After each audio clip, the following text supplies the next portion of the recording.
Hi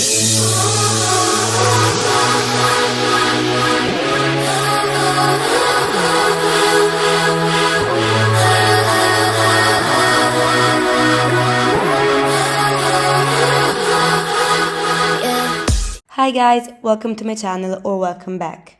This video marks the end of my summer monthly review. This month was definitely the best for me if we compare it to June and July because literally every song was good. Therefore, I am so satisfied with August comebacks that even the songs that I put in the bottom are not unlistenable. It's just that I like the others more. Having said that, let's start right away. Remember to like and subscribe, and if you want, leave a comment below and tell me your personal ranking. Let's go!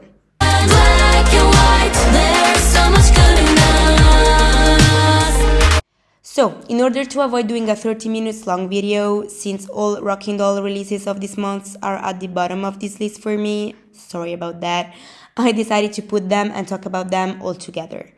Honestly, the only two releases that I don't really like at all and that I find very boring and underwhelming are Drop Down and Just Wanna Be With You, to the point that I didn't even finish listening to them.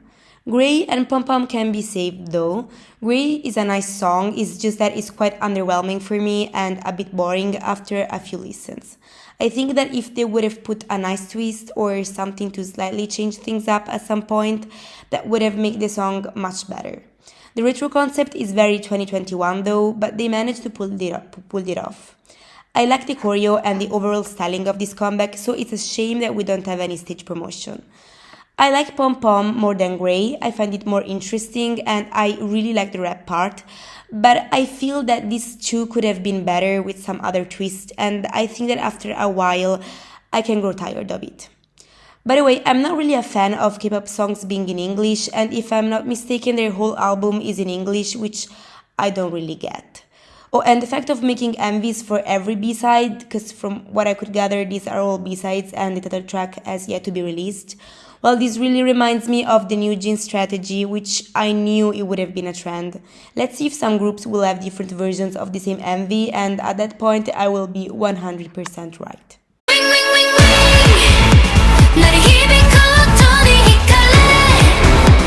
I am sorry to have to put this song so low because I think it's my favorite release from them. I already said in other videos that I've been following the members of Kepler since Girls' Planet 99 and they're honestly amazing performers, especially if you consider that they just debuted just a few months ago. They were a big surprise for me in Kingdom 2, but the releases so far have not been my cup of tea at all. Warada could have been cool without that horrendous post-chorus. Anyway, I like Wig and I like the choreo for the chorus. I am only sorry that Hikaru has so little lines considering that she's Japanese and she's one of the most popular members, so yeah.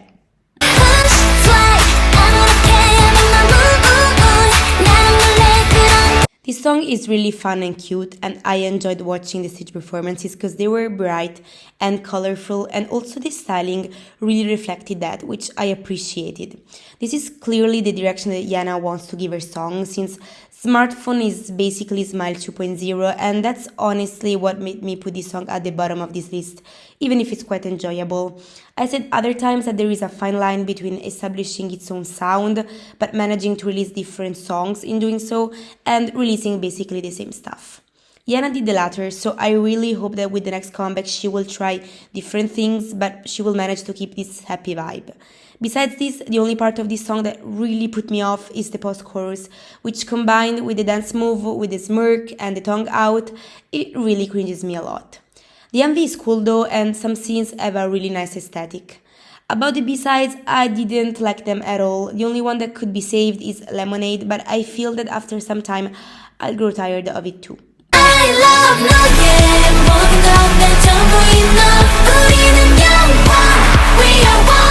So, I've been into K-pop for just 2 years, so I am more into 4Gen groups. I am a big fan of Hyoyeon though. Of course, I know Girls' Generation and how much they were important for the industry, but I didn't have the excitement and hype that a lot of people rightfully had about this comeback. I was very curious though, especially because their last release, Lil Touch, was a total bop.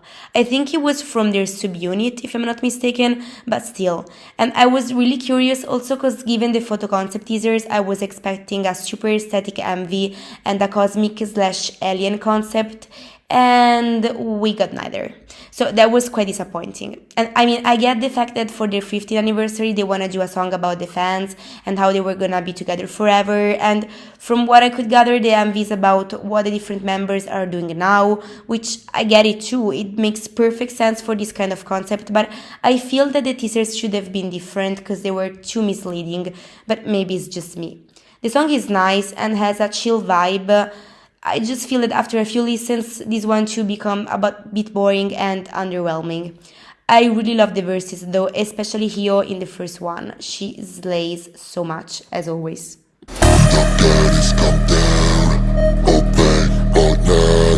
I liked a lot every Craxy title track, so I was really looking forward to this comeback, and honestly, I am quite disappointed. The song is cool and has for sure their unique sound. It's just that for me, it's not comparable to songs like Aria or Dance with God or any of their title tracks for that matter. My issue is with the chorus. It doesn't hit me like the others, and the post-chorus is too noisy and messy. The intro slay for sure though, is by far my favorite part of the song, if not one of the coolest intro ever. The rap is cool too, like all their other releases. Karin is really a great rapper and performer, and I love that they use chains as a dance pros. That's so cool and unique. Blow a little kiss. Blow a little kiss.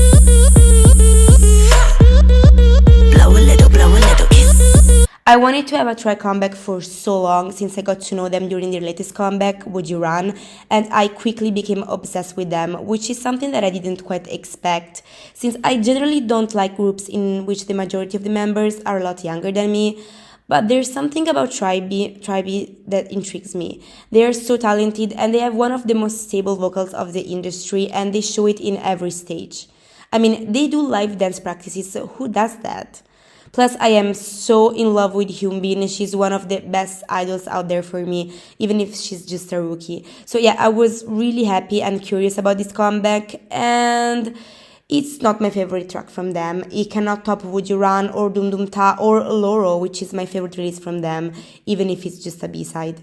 Kiss has for sure a different sound comparing it to their other releases, like Would You Run after all.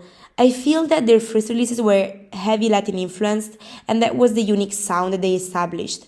While from Would You Run on, they started to get away from their previous sound in order to get more recognition, which is honestly a shame. I liked a lot Would You Run, don't get me wrong, but it's nothing like Rabadam or Dum Dum Ta, to the point that it looks from another group completely. And the same thing applies for Kiss, and honestly, what doesn't really resonate with me is the post-chorus. I don't really like it. Their chorus is an anti-drop, which I generally like, but it could have been better, honestly.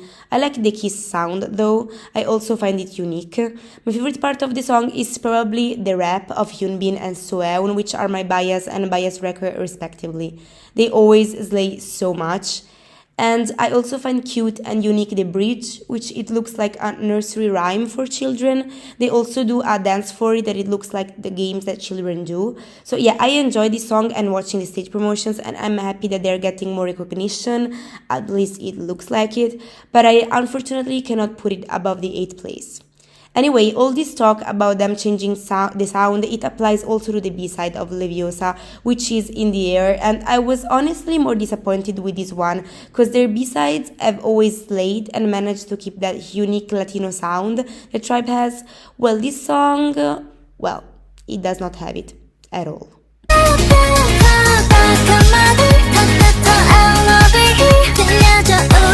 Okay, let me start by saying that the Between 1 and 2 teaser was a masterpiece. My jaw literally dropped to the floor and I couldn't wait for the title track to be released. I Don't Stand Twice, there are a few releases of them that I really like, because their music is not my cup of tea, but this teaser alone got me hooked. It gave off Totally Spice / Charlie's Angels, plus Tamagotchi and 80s vibes all mixed together, and that was so cool. I was scared that they wouldn't follow this aesthetic for the MV, because that was the case for Scientists, if I'm not mistaken, but thank God they did. The MV was so cool, and this aesthetic suited them so much. And I wish we would have more spy concept in K-pop, plus Totally Spice was a cultural reset, and I recently got obsessed again with it, so this came out at the perfect time for me. I'm only sorry because the spy concept doesn't match with the lyrics of the song, which, as basically every Twice song, talk about love, so that's the only thing that kind of puts me off. They could have wrote lyrics about being spies, like for example in Lupin of Don Kids, in which they were thieves, and this concept was both in the MV and in the story behind the lyrics. Anyway, I really like this song, which I didn't expect because, as I said, I don't really vibe with the majority of their title tracks. Honestly, I don't see myself listening to this song a lot, but I'm watching every stage performance because at the same time, that's something that brings me towards this song. Sana's voice in it is so addictive, she's my new religion, so it's perhaps that. No, but seriously though, I don't know if you can have a bias if you don't stand the group, but I don't care, she's my bias, and I cannot stop watching her femcams. Seriously, I might have a problem with that. Anyway, what I really love about this album are the B-sides. I am obsessed with Trouble, Brave, and especially Basics. Those songs, yes, I could listen to them non-stop, and in fact I did. I hope we'll have a performance, at least a vocal one, for Basics, even if the B-side that they're promoting is Queen of Hearts, which I don't really like, unfortunately. Anyway, this was a really cool comeback overall, so I'm really happy about it. And I am loving the styling of this era. Every stage performance leaves me speechless. The stylist definitely needs a raise.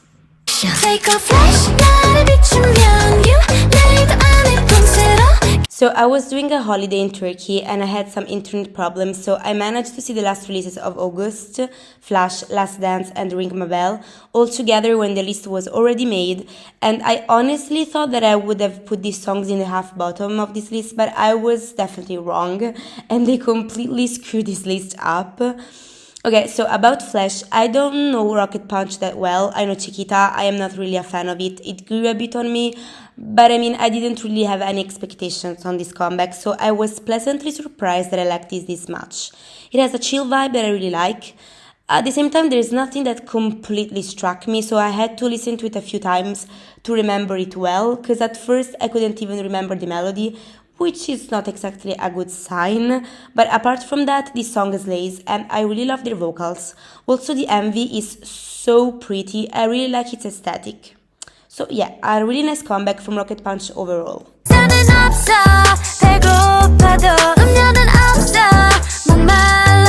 I was almost forgetting about this song because since the majority of New Jeans songs were released in July, I put them in my July review. But yeah, we are being very precise in this summer review, and since Cookie was released the 1st of August, it made it into this list.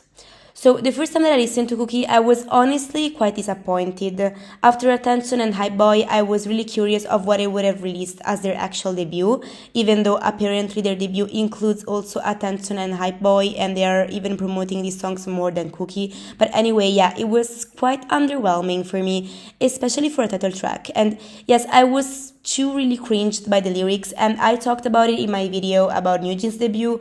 Go check it out if you haven't. But anyway, even if I was a bit disappointed, there was something about this song that intrigued me nevertheless. So I gave it a few more listens and oh boy, it really grew on me. I think that what I love about this song is not really the song itself, but the girls' vocals. The way their voices sound in it are so addictive, but that's not a surprise because honestly this group has something. I don't know if it's their visuals, their vocals, their unique sound, or their unique debut, or because they look fresh out from a fashion teen series, but I quickly became obsessed with New Jeans and I started standing them even if they are a lot younger than me, even if they literally just debuted, and despite all the controversies. I am sorry, but I like them so much that I have to stand them. It is beyond me, and no, I don't think that Min Hee-ji is a pedo, otherwise I would not stand them. But yeah, I do believe that baking cookie is a Korean slang for making CDs, and that they generally didn't think it would cringe so many people out. It makes sense also for the limited edition album shipped as a round bag, like a cookie, which is honestly really cool. You can definitely see that they put a lot of thoughts into the creative direction of this group, and I appreciate that. So yeah, I got addicted to this song and their vocals so much that I would have put this song on the top of this list, and I did it initially, but the other songs came out and, well, you'll see. What's after life? You, who, and I is more than like. I'm seriously considering standing IVE because they're releasing a bop after bop, and moreover, their sound is so unique, and that's what I love about it. Honestly, I didn't like 11 at all because I found the chorus very underwhelming and too short, to the point that I didn't even realize that there was the chorus at first. But regardless, I was appreciating the uniqueness that this song has. And then there was Love Dive. Considering that I didn't like the 11, I didn't have a lot of expectations, and oh mother, I was in shock. I wished I would have filmed my reaction because it was priceless. I didn't expect it at all, and I became obsessed with it. I think I watched literally every stage performance at least 3 times. So when I knew they were having a comeback, and moreover that they were sampling I Will Survive, well. The woman was too stunned to speak. And I'm conflicted because from a strictly musical point of view, I probably like After Like more. I can see myself listening to it without watching a performance more than Love Dive. I said it a million of times already, but since K-pop is a really aesthetic genre of music, and since a K-pop comeback is composed of the song, the choreography, the styling, the concept, etc., there are some songs that I would not listen to without watching the performance, and on the other hand, there are some songs that I am obsessed with, and for which I never even watched a stage performance once. For example, with every boy group song that I like. So yeah, sorry about this digression, but it was necessary to explain that I cannot decide if I like After Like or Love Dive more, because After Like as a song, probably I like it more, but the overall comeback, so considering the choreo, the concept, and the overall vibe, Love Dive wins for me, no doubt. Anyway, I am really happy that this is Ray and Gail's era because they had only a few lines in the other songs and I feel that they didn't shine at all. And how cool is that they incorporated the rap in their title track for the first time without transforming the song in a girl crush song, which is not Ive's style at all. Plus, Ray is my bias, so I am especially happy about it. Can't wait to see what Ive has in store for us in the future. By the way, My Satisfaction is such a unique song. I have to give it a few more listens to understand if it's something that I want to add in my playlist because it honestly confuses me. But yeah, it has a really cool arrangement and their vocals fit it so well. I really can't wait for a whole album for Ive.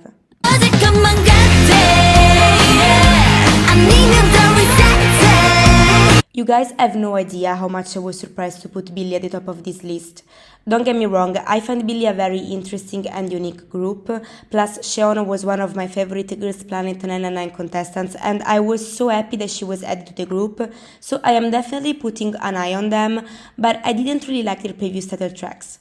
I find both Ring X Ring and Ginga Minga Yo very unique, but not my cup of tea, so I was expecting the same thing with Ring My Bell, and oh boy, was I wrong. This doesn't sound like a song of a K-pop girl group and I mean it as a compliment. I feel that especially lately it is very hard to be surprised in the K-pop industry, but this. Guys, this looked like it was released from a rock band and I definitely didn't see this coming. This gives off Avril Lavigne and therefore Tomboy by G-Idol vibes for sure, which this rock vibe has clearly starting to become a trend thanks to Tomboy. So Mystic Story, you are very smart, I can see what you did here. But at the same time, I feel that Billy took this trend and went further. Like in Ring My Bell, you can definitely hear instruments in the background, like the guitar, and in the stages, instead of dancers, they have people playing instruments. At least I think they're playing live, I don't know, but I think so. So they're not only following the rock trend, they actually released a rock song. So I'm honestly shocked, this comeback is so good, and their voices fit it perfectly. And I also have a feeling that the styling will slay hard like Tomboy styling did, even if I really doubt it will top it. Plus the choreography is super cool, it's by far my favorite from them for sure. Overall this comeback slay and I wanna get to know their lore more, because from what I could gather it is really intriguing and cool, but it confuses me a little bit and I have to dig deeper. About the B-sides, they are not really my cup of tea. Maybe McGuffin's Who's the Joker is the one I like the most, but I appreciate them all for sure for being such unique songs.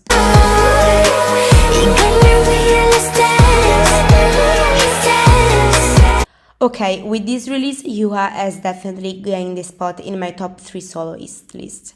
I like everything that she released, but this one, oh my god, this topped everything.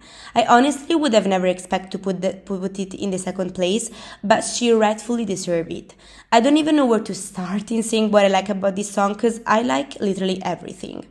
Everything. I don't even know what's my favorite part of this song. Probably the verses, because they hit so hard. I don't even know why. Like this part right here. But also the chorus, the post-chorus, everything of this song is just beautiful. Her voice fits this so well and is so addictive. Last Dance has a sweet melody, but at the same time it's a bit creepy, and I feel it reflects so well the concept, which is the end of a love story and being left by someone. Also the dance is really touching, it's like contemporary dance I think, which is really rare in K-pop. Honestly, wow, this is really really good, and I am sorry that the whole world is sleeping on Hua, because she is so talented. And I discovered that she composes a lot of cool songs like Not Friends by Luna and Bugaboo by Bugaboo, which are like two of my favorite K-pop songs ever. So wow, just wow. Is there something that she cannot do? Straight till you don't like. Whoa, whoa, whoa. Straight till you don't like. I already talked about their comeback in a 30 minutes video long. Go check it out if you haven't. So I'm gonna try to keep it short, even though I could talk about Blackpink for days, but I'll try my best. I know you could think that I put them first place because I am biased since they are my ults, but this is not true at all. Of course, I knew they would have been in the top 3, but that is simply because their songs are always iconic, so I imagined nothing different this time. And honestly, I was so hyped for their comeback in a way that you cannot imagine, because this is my first comeback as a true Blink since I got to know them and therefore K-pop just before Lovesick Girls and after Ice Cream, so it still looks surreal to have them back. But I honestly didn't expect that I would have liked Pink Venom this much, because for example, Duru Duru, Kill This Love, Are You Like That? Yes, they're iconic songs, but I get why someone can grow tired of their formula after a while. I'm not a big fan of their empty choruses, and I was scared that this would have been a copy of their previous releases. And imagine my surprise when I found out that it wasn't. The chorus is probably my favorite of them after Boombayah. An anti-drop is the last thing that I would have expected from them, and I love anti-drops if they're done properly, and this hits so hard for sure. Plus, Johnny and Lisa's voices in falsetto are so addictive. I read a lot of comments about people complaining about it, but for me, I could listen to them non-stop without getting tired of it for sure. We got Jenny rapping back, and plus at the beginning of the song, which is something I did not see coming at all, we got a sample of Pon the Replay of Rihanna, we got Jen Lisa rappers duo like in Kill This Love, but with an old school instrumental, and Jenny doing 6 bars instead of the usual 4, we got a kind of rock pre-chorus, and not an usual Blackpink melodic pre-chorus, which is honestly is my least favorite part of the song, but at least it's something different from them, so I really appreciate it. We got an epic intro, my favorite of them so far, without the usual Blackpink in your area, but with the Korean traditional instrument and the chant Blackpink, Blackpink, like in a cult, which is honestly so iconic, I can't even. Especially the fact that they put the same chant at the end during the outro, which was the typical end for a Blackpink song, yes, but I don't give a shit, it hits hard, it hypes me in a way I couldn't imagine, and is my favorite Blackpink outro ever, period. We also got a few references here and there, the Rambo in Lisa's rap, which of course is a reference to Boombayah, the Look What You Made Us Do in the pre-chorus, which for me is a clear reference to Look What You Made Me Do of Taylor Swift, and we also got references in the choreo because they put throughout the whole song the signature dance moves of their solos, of course with the exceptions of Jisoo, and this is honestly so cool. I couldn't talk in deep about the choreography when I recorded my review about this comeback because we only had the MV at the time, so I saw it only for the chorus and the dance break, but now we have it all, and I can surely say that this is my second favorite choreography of them, after Don't Know What to Do of course, which cannot be top. And yet another thing that I didn't expect, because we all know that choreographies are not Blackpink's strong suits. Like, they're generally very easy. It's not that this one is particularly difficult, even though the dance break is quite hard, and Lisa herself said that this is the most challenging they ever did, but it's one of the most satisfying to watch, especially the beginning when Johnny raps, and also the pre-chorus. Dance for the chorus is perfect for the lyrics, especially the second part when they dance showing the back and moving the hips.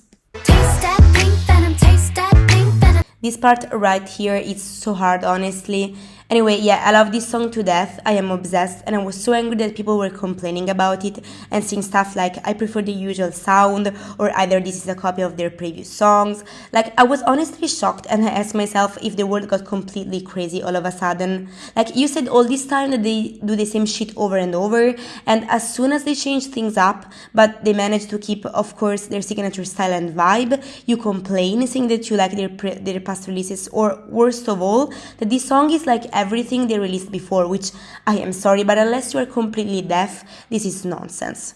Okay, sorry, end of the rant. I will now talk about the MV because I promised to keep it short and I already failed, and then I talked about it in my Pink Venom review video. I just want to quickly say about the styling that I was quite disappointed about the outfits of the MV, and that I hope that in the promotions they would have made up for it, and they definitely did, because the outfits of both the Inkigayo stage and especially the VMA stage were chef's kiss. Especially Lisa, like, she's my bias, okay, but generally it's Jenny that has the best styling, while in this era, Lisa, good lord, someone stops me. My favorite hairstyle on her is long black hair, like in the show, and apparently the Lord listened to my prayers and answered them. No, but seriously though, the black and pink outfits of the VMAs were iconic. They were iconic, and I am so happy for them, honestly. I'm only sorry that we got little to no promotions at all for Pink Venom, because I think that now, in 2 days more or less, they're gonna start dropping teasers for the whole album, and then they're gonna promote only the title track.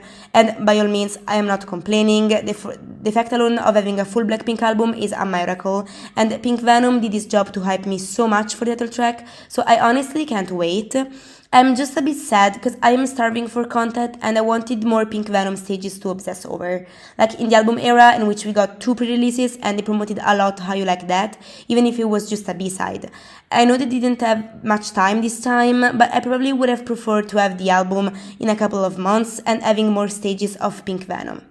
Anyway, it is what it is. I am sorry I tried to be brief, but as I said, it's an impossible mission whenever Blackpink are involved.